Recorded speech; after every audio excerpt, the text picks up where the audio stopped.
I met him 15 years ago. I was told there was nothing left, no reason, no conscience, no understanding in even the most rudimentary sense of life or death, of good or evil, right or wrong. I met this 6-year-old child with a blank, pale face, a motionless face, and the blackest eyes, the devil's eyes. I spent 8 years trying to reach him, and then another 6 trying to keep him locked up, because I realized that what was living behind that boy's eyes was purely and simply evil.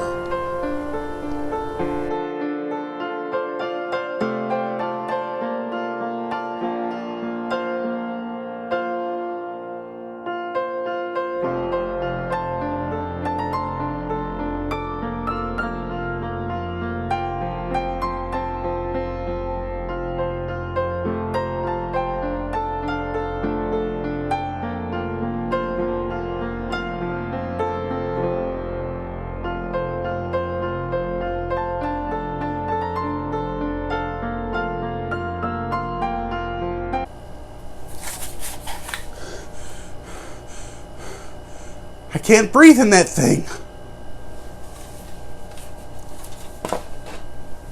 Hello, and welcome to the Cinema Kane YouTube channel.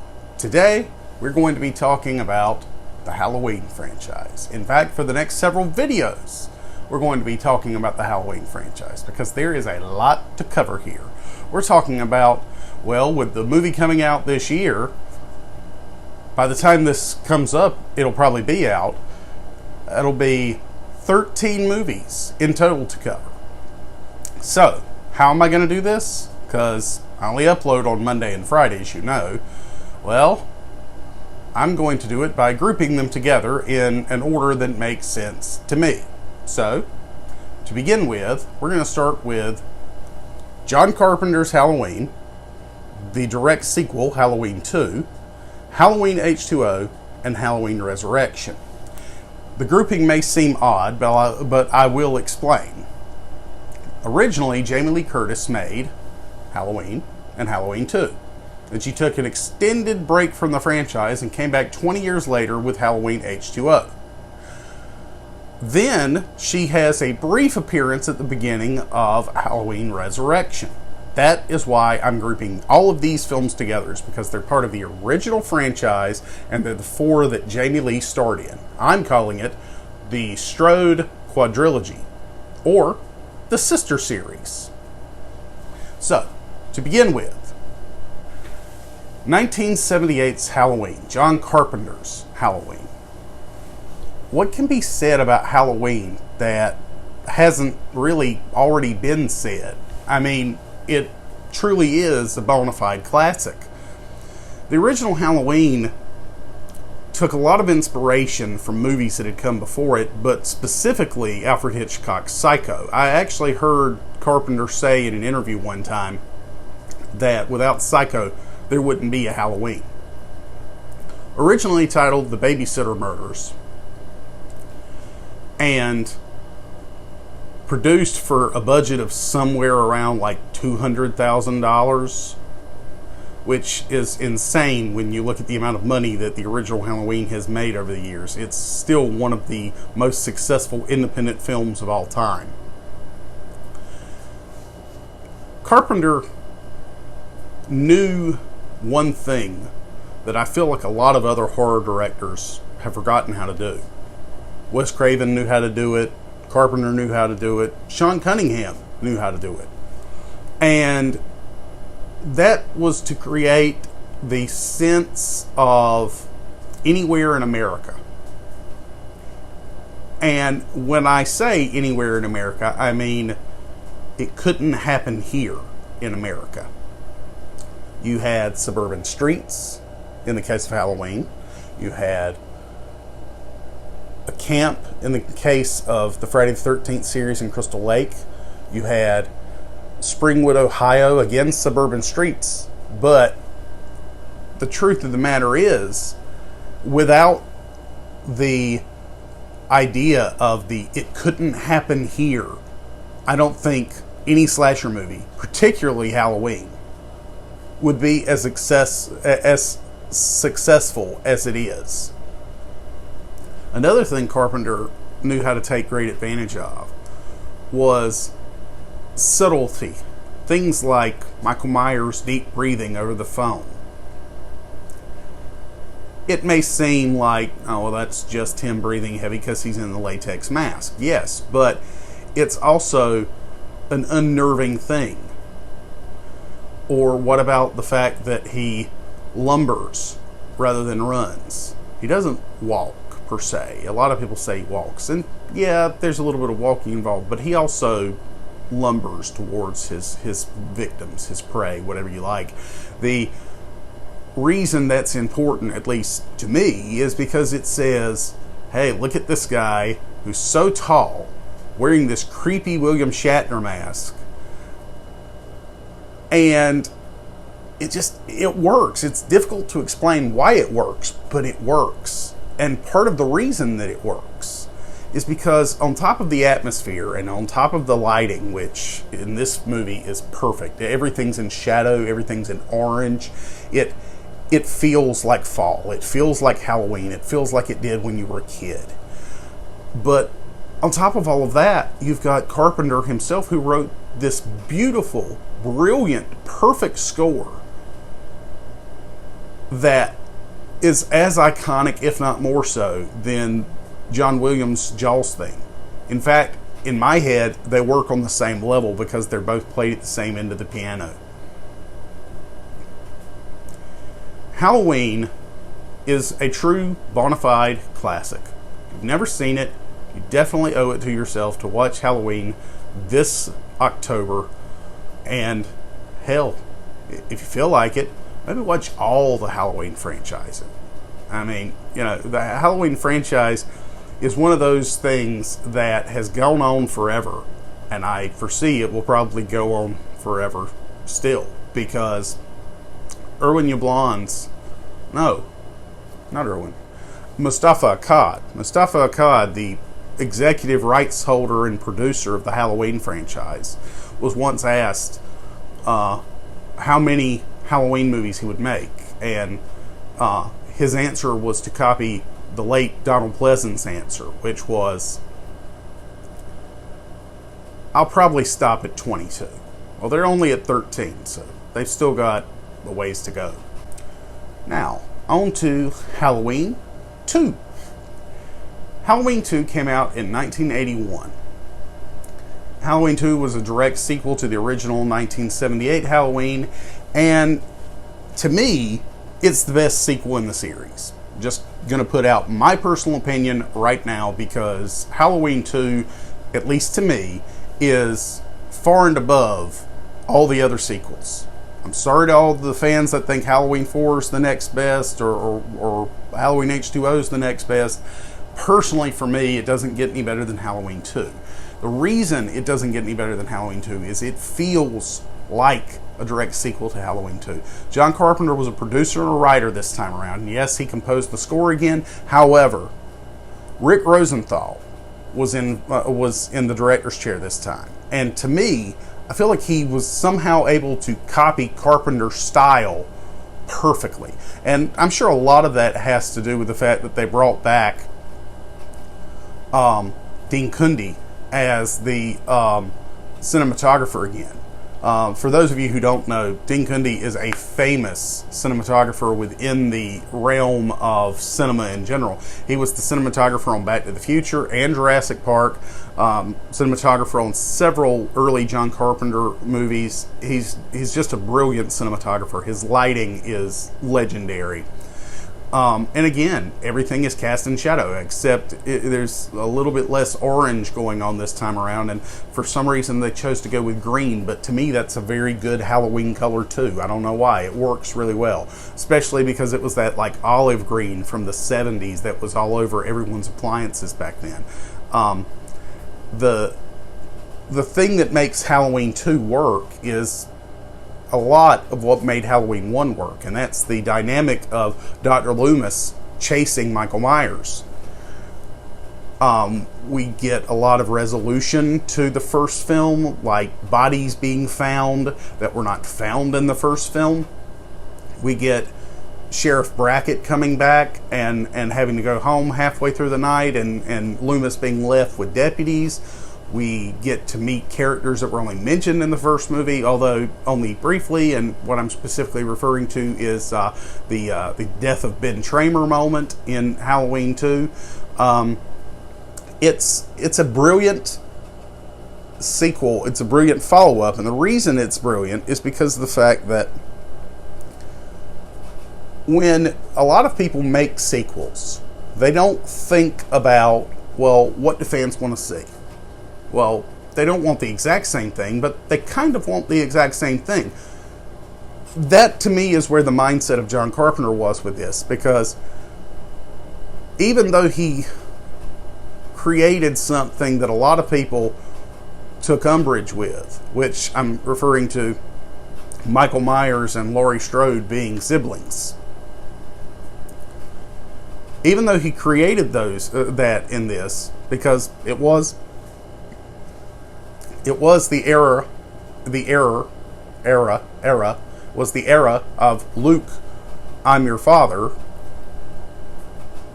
But to me it works because I think that it changes the dynamic between Laurie and Michael just enough to make the second film interesting. You also had Lance Guest from The Last Starfighter in this sequel. A couple of years before The Last Starfighter, like 3 years, I believe. And the cast of Haddonfield Memorial is such a great cast in general because you get all sorts of types. You get the innocent type, you get the horny, orderly type. It's a big cast full of stereotypes, and that's one of the things I love about it. Halloween 2 also has great score, just like the original Halloween. But now, it's time to talk about Halloween H2O. It was the era of Scream. It had only come out 2 years prior, and meta horror was at the top of the food chain. As a result, someone says, let's get Jamie Lee Curtis back and do a Halloween sequel the right way. At this point, there had been 4 Halloween movies without Jamie Lee. Jamie Lee Curtis is as much a part of this franchise as, say, Neve Campbell, who apparently won't be in Scream 6, is part of the Scream franchise. The problem is, both the Scream franchise and the Halloween franchise are trying to continue without their Scream Queens. While I understand and can appreciate what they're trying to do, it is difficult to imagine a Halloween franchise or a Scream franchise without those stars, which is part of the reason the newer films in the Halloween franchise that have brought back Jamie Lee Curtis are better films than the ones that were made without her in the mid-90s. My opinion, but there it is. Halloween H2O is probably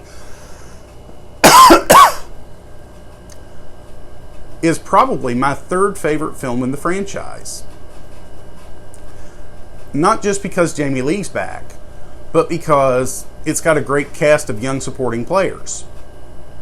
The idea that Josh Hartnett is playing her son. You've got Michelle Williams from Dawson's Creek in there. You got Jodie Lynn O'Keefe, who at the time I believe was playing Nash Bridges' daughter. It's just a great young cast that they've encapsulated into Halloween H2O. But then you add to that the fact that they brought in a veteran director of horror in Steve Miner, who directed Friday the 13th Part 2, Friday the 13th Part 3 in 3D, and Warlock and House. So this guy has a pedigree. He comes from 80s horror when the Halloween franchise was coming up. So now he's back in 1998 directing Halloween H2O, which is a direct sequel to Halloween 2. Halloween 1 and 2 happened. Then you get Halloween H2O. That's what they wanted us to believe. They wanted us to ignore 3, 4, 5, and 6. Which is easier said than done if you've been following the franchise for forever. The truth of the matter is, this was around the time I was getting into the Halloween franchise, because I fell in love with Scream, started following the meta horror genre, and then was like, oh wait, Halloween H2O is coming out, I should probably watch the Halloween movies. So of course you can imagine my confusion when I finally saw Halloween H2O and was like, well wait, they're not referencing 4, 5, and 6. What's going on?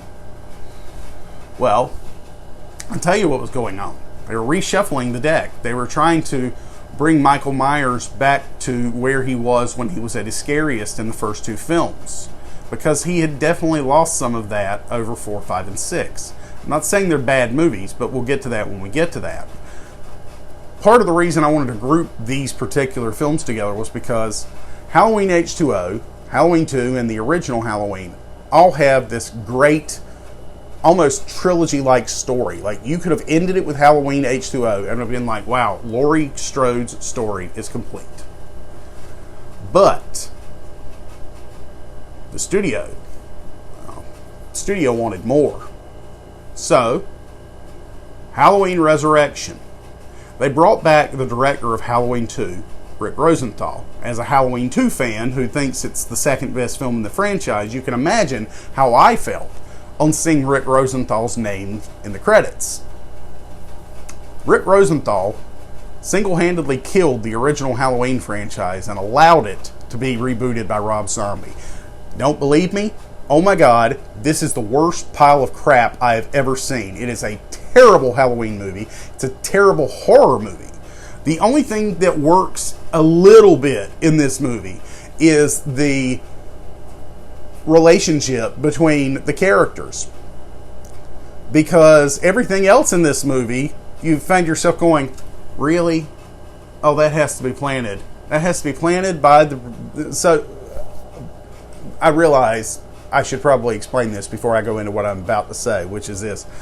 If you've never seen Halloween Resurrection, the plot is a web reality series is exploring the house of Michael Myers, and you've got a bunch of young people with cameras strapped to their heads who are exploring Michael Myers' house. But what they don't know is that the production company that is making the show has actually planted a lot of things within the house to make it seemed like Michael Myers was abused and all this other stuff just for clicks. So what I was about to say was, you look at all this stuff that's been planted, but they don't flat out tell you it's been planted until later in the movie, and when they finally do, you go, oh, well, yeah, that makes a lot of sense, because none of this jives with anything we've ever learned about Michael Myers. But the cardinal sin of Resurrection, to me, on top of it just being a terrible movie, is the fact that they killed Jamie Lee Curtis off in like the opening 5 minutes. It wasn't done in like some glorious, oh, now Laurie Strode can, is some supernatural force to be reckoned with, or like if they had made Laurie like some sort of ghost that was protecting people against Michael Myers, even that I would have been a little bit on board with. Not that I think it's a good idea, but to just flat out kill her and say Laurie is dead now, they should have just left well enough alone and ended it at H2O. But they didn't. And now we have Busta Rhymes literally in a kung fu battle with Michael Myers. Halloween 2, and Halloween H2O make up a great series of films. And then to disservice the Laurie Strode sister trilogy with this fourth movie that kills her off and takes away all the goodwill they've established with that character over the years. I wish I knew what the filmmakers were thinking. I don't think they were thinking much, at least not of the fans. That said, I hope you've enjoyed these first 4 Halloween reviews. There are many more coming. But for now, drop a line in the comments. Let me know what you thought of these 4 Halloween movies that I talked about here. Let me know what you thought of the Halloween franchise in general. Did you like the newer ones better? Did you like the older ones better? Did you like the ones in the middle better? That said, don't forget to click that like icon if you like this video. Don't forget to subscribe and hit that bell notification so you know every time Cinema Kane has a new channel or has a new video uploaded on his channel. I'm Cinema Kane, and I'll see you at the video store.